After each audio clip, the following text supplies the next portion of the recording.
Hi friends, ಎಲ್ಲರಿಗೂ ನಮಸ್ಕಾರ. ಬನ್ನಿ ಫ್ರೆಂಡ್ಸ್, ಶಾರದೆ ಸೀರಿಯಲ್ನ ಇವತ್ತಿನ ಸಂಚಿಕೆಯಲ್ಲಿ ಏನಾಗ್ತಿದೆ ಅಂತ ನೋಡ್ಕೊಬರೋಣ.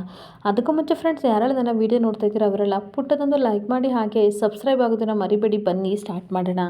ಮೊದಲಿಗೆ ಫ್ರೆಂಡ್ಸ್, ನರಸಿಂಹ ದೀಪು ಪುಟ್ಟನ ಎತ್ತಕೊಂಡು ಹೋಗ್ತಾ ಇರಬೇಕಾದ್ರೆ ಅಲ್ಲಿ ಬಾಕ್ಲತ್ರ ಈ ಕಡೆ ಯೋಗಿ ಬರ್ತಾನೆ. ಯೋಗಿನೇ ನೋಡಿ, ಓಹೋ ನೀನು ಆ ಸಿದ್ದು ಫ್ರೆಂಡ್ ಅಲ್ವಾ, ನೀನೊಬ್ಬ ಕಮ್ಮಿ ಇದ್ದೆ ಅಂತ ಈ ಕಡೆ ಹಾಡ್ಕೊಂಡು ನರಸಿಂಹ ಹೇಳ್ತಿರ್ಬೇಕಾದ್ರೆ, ಅಲ್ಲ ದೀಪುನ ಕರ್ಕೊಂಡು ಹೋಗ್ತಿದೆಯಾ ಇವಳು, ಈ ಮನೆ ಮಗಳು ದೀಪು, ಹಾಗೆ ಶಾರದವರು ಸಹ ಈ ಮನೆಗೆ ಸೇರಿದವರು, ಅವ್ರು ಇಲ್ಲದ ಟೈಮಲ್ಲಿ ಮಗುನ ಎತ್ತಕೊಂಡು ಹೋಗ್ತಿದೆಯಲ್ಲ, ನಿನಗೆ ಎಷ್ಟೋ ಧೈರ್ಯ ಅಂತ ಬೈತಾ ಇರ್ತಾನೆ. ಈಗ ನರಸಿಂಹ ಕೋಪ ಮಾಡ್ಕೊಂಡು ಹೇಳ್ತಾ ಇರ್ತಾನೆ, ನೀನೊಬ್ಬ ಬಂದ್ಬಿಟ್ಟೆ, ಏನು ಈ ಮನೇಲೆಲ್ಲ ಡ್ರಾಮಾ ಕಂಪ್ನಿಗೆ ಸೇರಿದ್ದೀರಾ, ಒಬ್ಬರಿಂದ ಒಬ್ಬರಿಗೆ ನಾನು ನಿಮಗೆ ಹರಿಕತೆನ ಹೇಳ್ಕೊಂಡು ಕೂತ್ಕೋಬೇಕಾ, ನನ್ನ ಮಗಳನ್ನ ನಾನು ಕರ್ಕೊಂಡು ಹೋಗೋಕ್ಕೆ ಬಂದಿದ್ದೀನಿ, ಇವಾಗ ಕರ್ಕೊಂಡು ಹೋಗ್ತೀನಿ, ನನ್ನ ಮಗಳು ನನಗಷ್ಟೇ ಸ್ವಂತ, ನಾನು ಇವಳನ್ನ ಎತ್ತಕೊಂಡು ಹೋಗ್ತೀನಿ, ಕರ್ಕೊಂಡು ಹೋಗ್ತೀನಿ ಅಂತ ಹೇಳ್ತಿರ್ಬೇಕಾದ್ರೆ ದೀಪು ಪುಟ್ಟ ಹೇಳ್ತಾ ಇರ್ತಾಳೆ, ಯೋಗಿ ಅಂಕಲ್ ಪ್ಲೀಸ್ ನಾನು ಇವ್ರ ಜೊತೆ ಹೋಗಲ್ಲ, ಕಾಪಾಡಿ ಅಂತ ಅನ್ಬೇಕಾದ್ರೆ, ಅಳ್ಬೇಡ ಪುಟ್ಟ, ಸಮಾಧಾನ ಮಾಡ್ಕೊ, ನಾನು ನಿಮ್ಮ ಅಪ್ಪ ಕಣೋ, ನಾನು ಹುಷಾರಾಗಿ ನೋಡ್ಕೋತೀನಿ ಅಂತ ಈ ಕಡೆ ನರಸಿಂಹ ಹೇಳ್ತಿರ್ತಾನೆ. ದೀಪು ಪುಟ್ಟ ಇಲ್ಲ ಯೋಗಿ ಅಂಕಲ್ ನಾನು ಹೋಗಲ್ಲ ಅಂತ ಅನ್ಬೇಕಾದ್ರೆ, ಏಯ್ ಮುಚ್ಚು ಬಾಯ ಅಂತ ನರಸಿಂಹ ಅದ್ಲಿಸ್ತಾ ಇರಬೇಕಾದ್ರೆ, ಮಗು ಜೊತೆ ಚೆನ್ನಾಗೆ ಮಾತಾಡೋದನ್ನ ಕಲ್ತ್ಕೊ, ನೀನು ಬೇಲ್ ಮೇಲೆ ಬಂದಿದ್ದೀಯ ಅದನ್ನ ನೆನ್ಪಿಟ್ಕೋ, ಅವತ್ತೇ ದೀಪನ ಕಿಡ್ನಾಪ್ ಮಾಡಿದ್ಯಾ ಅಂತ ಆಲ್ರೆಡಿ ನಿನ್ನ ಜೈಲಿಗೆ ಹಾಕಿದ್ರು, ಇವಾಗ ಬೇಲ್ ಮೇಲೆ ಬಂದು ಮತ್ತೆ ಇದೇ ತಪ್ಪನ್ನ ಮಾಡ್ತಿದ್ಯಾ, ನನ್ನ ಮಾತನ್ನ ಕೇಳು ಅಂತ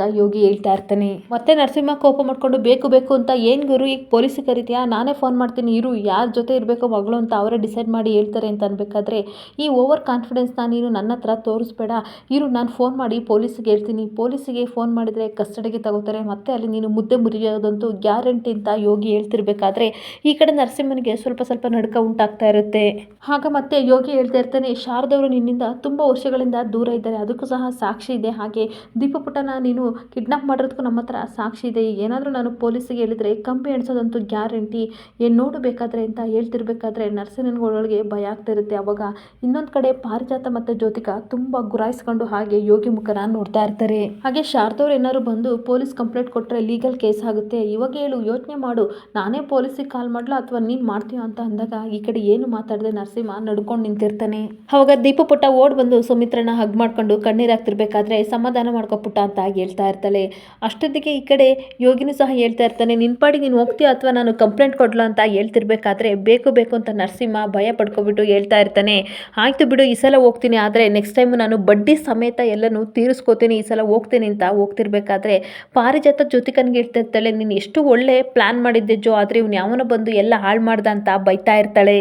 ಇನ್ನೊಂದು ಕಡೆ ಶಾರದನ ಸಿದ್ದು ತಳ್ಳಗಾಡಲ್ಲಿ ಕೂರಿಸ್ಕೊಂಡು ದೂಕೊಂಡು ಹೋಗ್ತಾ ಇರಬೇಕಾದ್ರೆ, ಸಿದ್ದು ಸರ್ ಪ್ಲೀಸ್ ಬಿಟ್ಬಿಡಿ, ಯಾರಾದರೂ ನೋಡಿದರೆ ನಗಾಡ್ತಾರೆ, ನಾನು ನಡ್ಕೊಂಡು ಬರ್ತೀನಿ ಅಂತ ಹೇಳ್ತಿರ್ಬೇಕಾದ್ರೆ, ನಗಾಡೋರು ಯಾವ ರೀತಿ ಇದ್ದರೂ ನಗಾಡ್ತಾರೆ, ಕಾರಲ್ಲಿ ಕೂತ್ಕೊಂಡ್ರು ನಗಾಡ್ತಾರೆ, ನಡ್ಕೊಂಡು ಹೋದ್ರೂ ನಗಾಡ್ತಾರೆ, ಬೈಕಲ್ಲಿ ಹೋದ್ರೂ ನಗಾಡ್ತಾರೆ, ಈ ರೀತಿ ತಳ್ಳಗಾಡಿಲಿ ನಾನು ಕರ್ಕೊಂಡು ಹೋಗ್ತಿರೋ ನಗಾಡ್ತಾರೆ, ನೀವು ಅದಕ್ಕೆಲ್ಲ ತಲೆ ಕೆಡಿಸ್ಕೋಬೇಡಿ, ನಗೋರೆಲ್ಲ ಬಂದು ನಮಗೆ ಸಹಾಯ ಮಾಡಲ್ಲ, ಇವಾಗ ನಿಮಗೆ ಕಾಲು ನೋವಿದೆ ಅವರೆಲ್ಲ ಬಂದು ಏನಾದರೂ ಸಹಾಯ ಮಾಡ್ತಾರಾ, ಸುಮ್ಮನೆ ಇರಿ, ನೀವು ಇಷ್ಟು ದೂರ ನಡೆಯೋಕ್ಕಾಗುತ್ತಾ, ನಾನು ತಳ್ಕೊಂಡು ಹೋಗ್ತೀನಿ ಅಂತ ಹೇಳ್ತಿರ್ಬೇಕಾದ್ರೆ, ಅಲ್ಲ ಸರ್ ಅರಮನೆ ಅಂತ ಮನೇಲಿ ರಾಜನ ಥರ ಬೆಳೆದವ್ರು ನೀವು ನನ್ನನ್ನು ಈ ರೀತಿ ತಳ್ಕೊಂಡು ಹೋಗೋದು ಅಂದರೆ ಯಾರಾದರೂ ನೋಡಿದರೆ ಏನಂತಾರೆ ಸರ್ ಅಂತ ಹೇಳ್ತಿರ್ಬೇಕಾದ್ರೆ, ಸಿದ್ದು ಶಾರದಾ ಮುಖನ ನೋಡ್ತಾ ಇರ್ತಾನೆ. ಸರ್ ಪ್ಲೀಸ್ ತುಂಬ ಸಂಕೋಚ ಆಗ್ತಾ ಇದೆ ಸರ್, ನಿಮ್ಮ ಜೊತೆ ನಾನು ಈ ರೀತಿ ತಳ್ಕೊಂಡು ಹೋಗ್ತಿದ್ರೆ, ಮನೆ ಕೆಲಸದವ್ಳು ನಾನು, ನನ್ನನ್ನು ಈ ರೀತಿ ಕೂರಿಸ್ಕೊಂಡು ಹೋಗ್ತಾ ಇದ್ದೀರಾ, ಯಾರಾದ್ರು ನೋಡಿದರೆ ಏನಂತಾರೆ ಸರ್, ಪ್ಲೀಸ್ ಇಳಿಸಿ ಅಂತ ಅನ್ಬೇಕಾದ್ರೆ, ನಾನು ರಾಣಿ ಥರ ಏನೋ ಕುತ್ಕೊಂಡು ಹೋಗ್ತಿದ್ದೀನಿ ಅಂತ ನನಗೆ ಫೀಲ್ ಆಗ್ತಿದೆ ಸರ್, ಪ್ಲೀಸ್ ನಂಗೆ ಸಂಕೋಚ ಆಗ್ತಿದೆ ಇಳಿಸಿ ಅಂತ ಅನ್ಬೇಕಾದ್ರೆ, ಹೃದಯದಲ್ಲೇ ನಿಮ್ಮನ್ನು ರಾಣಿ ಥರ ಇಟ್ಕೊಂಡು ನಾನು ಹೋಗ್ತಿದ್ದೀನಿ ಅಂದಮೇಲೆ ಇದೆಲ್ಲ ಯಾವ ಲೆಕ್ಕ ಅಂತ ಅನ್ಬೇಕಂದ್ರೆ,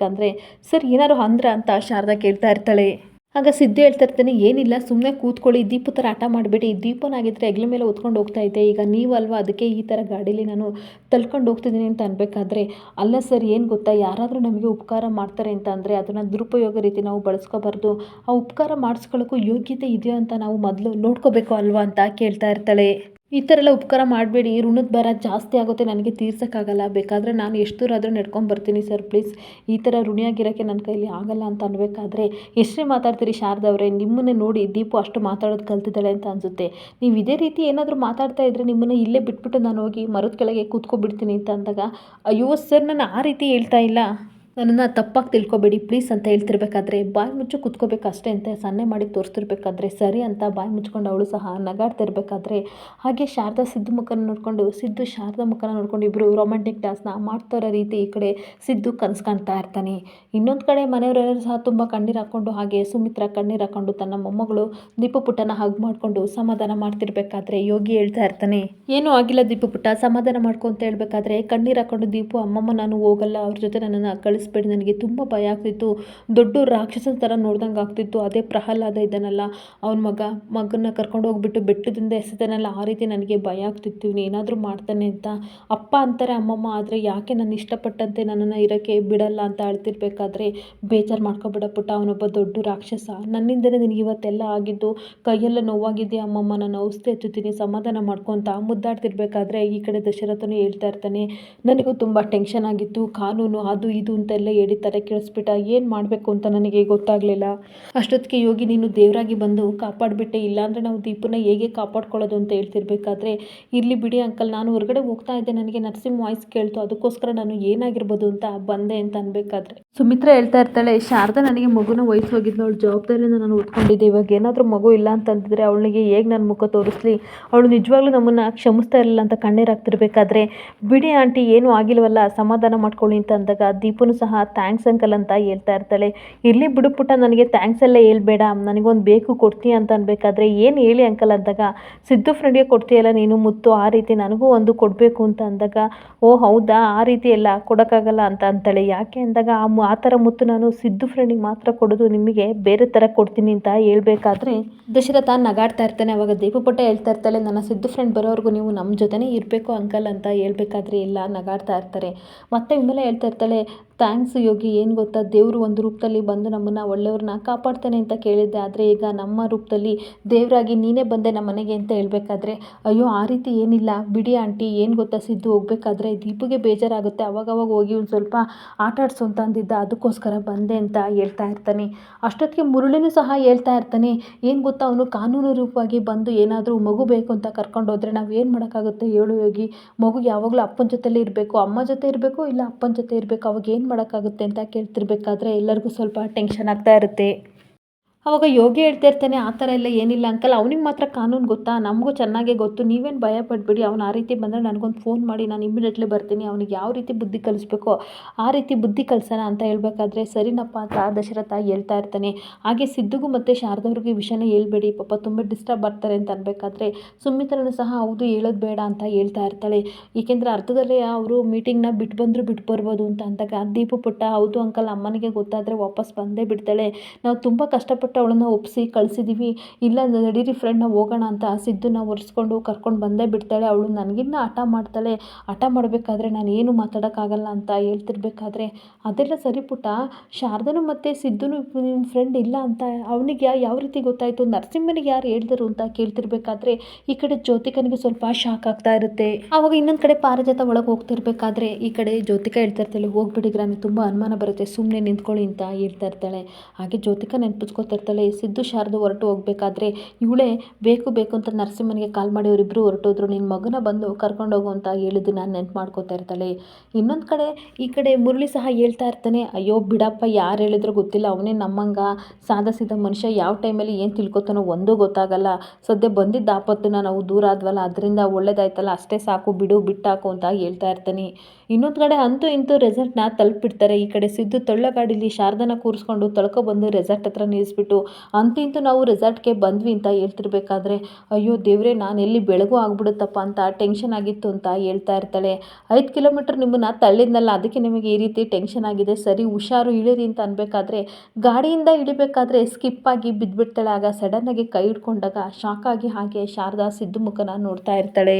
ಹಾಗೆ ಇಬ್ಬರು ಒಬ್ಬರು ಮುಖ ಒಬ್ಬರು ನೋಡ್ತಾ ಇರಬೇಕಾದ್ರೆ ಶಾರದಾ, ಸರ್ ಕೈ ಬಿಡಿ ಅಂತ ಅಂದಾಗ ಬಿಟ್ಬಿಡ್ತಾನೆ. ಆವಾಗ ಸರ್ ತುಂಬ ಟಯರ್ಡ್ ಆಗಿದೆ ಅಂದಾಗ ಈ ಕಡೆ ಮುಖ ಎಲ್ಲ ಒರೆಸ್ಕೊತಿರೋಕ್ಕೆ ಅಂತ ಖರ್ಚಿಪ್ ಹುಡುಕ್ತಾ ಇರ್ತಾನೆ, ಖರ್ಚಿಪ್ ಸಿಗಲ್ಲ. ಆಗ ಶಾರದಾ ಖರ್ಚಿಪ್ ಕೊಡ್ತಾಳೆ. ಆಗ ಖರ್ಚಿಪಿಂದ ಒರೆಸ್ಕೊತಿರ್ಬೇಕಾದ್ರೆ, ಸಾರಿ ಸರ್, ಬೇಡ ಅಂದರೆ ನೀವು ತಳ್ಳಗಾಡಿಯಲ್ಲಿ ನಾನು ತಂದುಬಿಟ್ರು, ತುಂಬ ಟಯರ್ಡ್ ಆಗಿದೆ ಅಂತ ಅನ್ಬೇಕಾದ್ರೆ, ನಿಮ್ಮನ್ನು ನೋಡಿದ್ನಲ್ಲ ಇವಾಗ ಖುಷಿ ಆಯಿತು ನನಗೆ ಅಂತ ಹೇಳ್ತಾ ಇರ್ತಾನೆ. ಏನಂದ್ರೆ ಸರ್ ಅಂತ ಅನ್ಬೇಕಾದ್ರೆ, ಏನಿಲ್ಲ ಬಿಡಿ, ನಾನು ಆರಾಮಾಗಿದ್ದೀನಿ ಅಂತ ಸಿದ್ದು ಹೇಳ್ತಾ ಇರ್ತಾನೆ.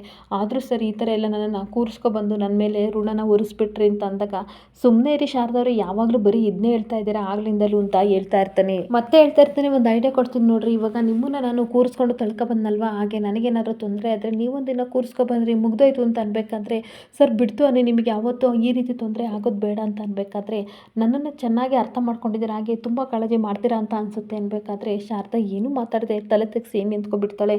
ಮತ್ತೆ ಹೇಳ್ತಾ ಇರ್ತಾಳೆ, ಸರಿ ಸರ್, ನಿಮಗೆ ವಿಶ್ರಾಂತಿ ಅವಶ್ಯಕತೆ ಇದೆ, ಬನ್ನಿ ಒಳಗಡೆ ಹೋಗೋಣ, ತುಂಬ ಟಯರ್ಡ್ ಆಗಿದ್ದೀರಾ ಅಂತ ರೆಸಾರ್ಟ್ ಒಳಗಡೆ ಹೋಗ್ತಾ ಇರಬೇಕಾದ್ರೆ ಮತ್ತೆ ಶಾರದಾ ಹೇಳ್ತಾ ಇರ್ತಾಳೆ, ಸರ್ ನಾನು ಇಲ್ಲಾದರೂ ನೆಟ್ವರ್ಕ್ ಸಿಗುತ್ತೆ ಹಂಗೆ ನೋಡ್ತೀನಿ, ಒಂದೇ ಒಂದು ಸಲ ದೀಪು ಪುಟ್ಟನ ಜೊತೆ ಮಾತಾಡ್ತೀನಿ ಸರ್, ಇಲ್ಲಾಂದರೆ ನನಗೆ ನೆಮ್ಮದಿನೇ ಆಗಲ್ಲ, ನಿದ್ದೆನೂ ಬರಲ್ಲ ಅನ್ಬೇಕಾದ್ರೆ, ನೋಡಿ ಶಾರದವ್ರೆ ಸಡನ್ನಾಗಿ ಕಾಲ್ ಮಾಡಬೇಡಿ, ನೀವು ಸಹ ತುಂಬ ಟಯರ್ಡ್ ಆಗಿದ್ದೀರಾ, ಈ ರೀತಿ ವಾಯ್ಸ್ ಕೇಳಿದರೆ ದೀಪು ಜೊತೆಗೆ ಮನೆಯವರೆಲ್ಲರೂ ಸಹ ಹೆದರ್ಕೊಬಿಡ್ತಾರೆ, ಸ್ವಲ್ಪ ವಿಶ್ರಾಂತಿ ತೊಗೊಂಡು ಆಮೇಲೆ ಕಾಲ್ ಮಾಡಿ ಅಂತ ಅಂದಾಗ ಸರಿ ಸರ್ ಅಂತ ಹೇಳಿ ಒಳಗಡೆ ಹೋಗ್ತಾ ಇರ್ತಾಳೆ. ಈ ಕಡೆ ಒಳಗಡೆ ಹೋದಾಗ ಸರ್ ರೂಮ್ ಬೇಕಿತ್ತು ಅಂತ ಅಂದಾಗ ಸರಿ ಸರ್ ಚೆಕ್ ಮಾಡ್ತೀನಿ ಅಂತ ಈ ಕಡೆ ರೆಸಾರ್ಟ್ ಓನರ್ ಹೇಳ್ತಾ ಇರ್ತಾರೆ, ಸ್ವಲ್ಪ ನೀರು ಕೊಡಿ ಅಂತ ಅಂದಾಗ ನೀರು ಕೊಟ್ಟು ಶಾರದನಿಗೆ ಕೂರಿಸಿ ಸಮಾಧಾನ ಮಾಡ್ತಾ ಇರ್ತಾನೆ. ಸರ್ 2 ರೂಮ್ ಬೇಕಿತ್ತು ಅಂತ ಸಿದ್ದು ಕೇಳ್ತಿರ್ಬೇಕಾದ್ರೆ ಚೆಕ್ ಮಾಡಿ ಸಾರಿ ಸರ್ ಒಂದೇ ರೂಮ್ ಇರೋದು ಅಂತ ಹೇಳ್ಬೇಕಾದ್ರೆ ಈ ಕಡೆ ಶಾರದನಿಗೆ ಸ್ವಲ್ಪ ಟೆನ್ಷನ್ ಆಗ್ತಿರುತ್ತೆ. ಸರ್ ಪ್ಲೀಸ್ ಇನ್ನೊಂದು ರೂಮ್ ಇದ್ದರೆ ನೋಡಿ ಅಂತ ಸಿದ್ದು ಕೇಳ್ತಾ ಇರ್ತಾನೆ. ಇಲ್ಲ ಸರ್ ಚೆಕ್ಔಟ್ ಆಗಿದೆ, ಯಾರೋ ಒಬ್ಬರು ಚೆಕ್ಔಟ್ ಮಾಡಿಕೊಂಡ್ರು, ಹಂಗಾಗಿ ನಿಮಗೆ ಒಂದು ರೂಮ್ ಮಾತ್ರ ಇದೆ ಅಂತ ಅನ್ಬೇಕಾದ್ರೆ ಪರವಾಗಿಲ್ಲ ಕೊಡಿ ಸರ್ ಅಂತ ಹೇಳ್ತಾ ಇರಬೇಕಾದ್ರೆ ಶಾರದಾ ಸಿದ್ದು ಮುಖನ ನೋಡ್ತಾ ಇರ್ತಾಳೆ. ಹಾಗೆ ID ಪ್ರೂಫ್ ಎಲ್ಲ ಕೊಟ್ಟು ರೂಮ್ ಎಲ್ಲ ಬುಕ್ ಆದಮೇಲೆ ಈ ಕಡೆ ಬಂದು ಈ ಕಡೆ ಕರ್ಕೊಂಡು ಹೋಗ್ತಾ ಇರ್ತಾರೆ, ರೂಮ್ನ ತೋರಿಸ್ಬೇಕು ಬನ್ನಿ ಅಂತ ಅಂದ್ಬಿಟ್ಟು ಬಂದು ಗೆಸ್ಟ್ನ ವೆಲ್ಕಮ್ ಮಾಡ್ಕೊಂಡು ಕರ್ಕೊಂಡು ಹೋಗ್ತಿರ್ಬೇಕಾದ್ರೆ ಸಿದ್ದು ಹೇಳ್ತಾ ಇರ್ತಾನೆ, ನಮ್ಮ ಕಾರ್ ಕೆಟ್ಟೋಗಿದೆ, ಈ ಥರ ಲಗೇಜ್ ಎಲ್ಲ ಅಲ್ಲೇ ಇದೆ, ದಯವಿಟ್ಟು ತರಿಸ್ಕೊಡಿ ಅಂತ ಅಂದಾಗ ಸರಿ ಸರ್ ಹಾಗೆ ಮೆಕ್ಯಾನಿಕ್ ಇದ್ದರೆ ನೀವು ಅಂತಂದರೆ ಸರಿ ಮಾಡಿಸ್ಕೊಡ್ತೀವಿ ಅಂತ ಅನ್ಬೇಕಾದ್ರೆ thank you so much sir ಸರಿ ಮಾಡಿಸ್ಕೊಡಿ ಅಂತ ಎಲ್ಲ ಹೇಳಿ ಮಾತುಕತೆ ಹಾಗೆ ದುಡ್ಡೆಲ್ಲ ಕೊಟ್ಬಿಟ್ಟು ರೆಸಾರ್ಟ್ ಹತ್ರ ಬರ್ತಾರೆ. ಈ ಕಡೆ ರೂಮ್ ತೋರಿಸಿ ಹಾಗೆ ಲೇಬರ್ ಹೋಗ್ತಾ ಇರಬೇಕಾದ್ರೆ ರೂಮ್ನ ನೋಡಿಕೊಂಡು ಶಾರದಾ ಹಾಗೆ ನಿಂತಿರ್ತಾಳೆ. ಅಷ್ಟೊತ್ತಿಗೆ ಸಿದ್ದು ಬಂದು ರೂಮ್ ಕಂಫರ್ಟಬಲ್ ಆಗಿದೆ ಶಾರದವ್ರೆ ಅಂತ ಅನ್ಬೇಕಾದ್ರೆ ಹಾಂ ಚೆನ್ನಾಗಿದೆ ಸರ್ ಅಂತ ಹೇಳ್ತಾ ಇರ್ತಾಳೆ. ಇನ್ನೇನು ಲಗೇಜ್ ಬಂದುಬಿಡುತ್ತೆ, ಫ್ರೆಶ್ ಅಪ್ ಆಗಿರುವಂತೆ ಅಂತ ಹೇಳ್ತಾ ಇರ್ತಾನೆ. ಹಾಗೆ ಮತ್ತೆ ನೋಡಿ ಶಾರದವ್ರೆ ರೂಮ್ ಏನಾದ್ರು ಕ್ಲೀನ್ ಆಗಿಲ್ಲ ಅಂತಂದರೆ ಹೌಸ್ ಕೀಪಿಂಗ್ ಅವರಿಗೆ ಕಾಲ್ ಮಾಡಿ, ಅಂದರೆ ಇಲ್ಲಿ ಕೆಲಸ ಮಾಡೋರು ಇರ್ತಾರೆ ಅವರಿಗೆ ಕಾಲ್ ಮಾಡಿ, ಅಲ್ಲಿ ಫೋನ್ ಇರುತ್ತೆ, ಹಾಗೆ ಫ್ರೆಶ್ ಅಪ್ ಆಗಿ ಅಂತೆಲ್ಲ ಹೇಳ್ತಿರ್ಬೇಕಾದ್ರೆ ಯೋಚನೆ ಮಾಡಿಕೊಂಡು ಶಾರದಾ ನಿಂತ್ಕೋತಾಳೆ.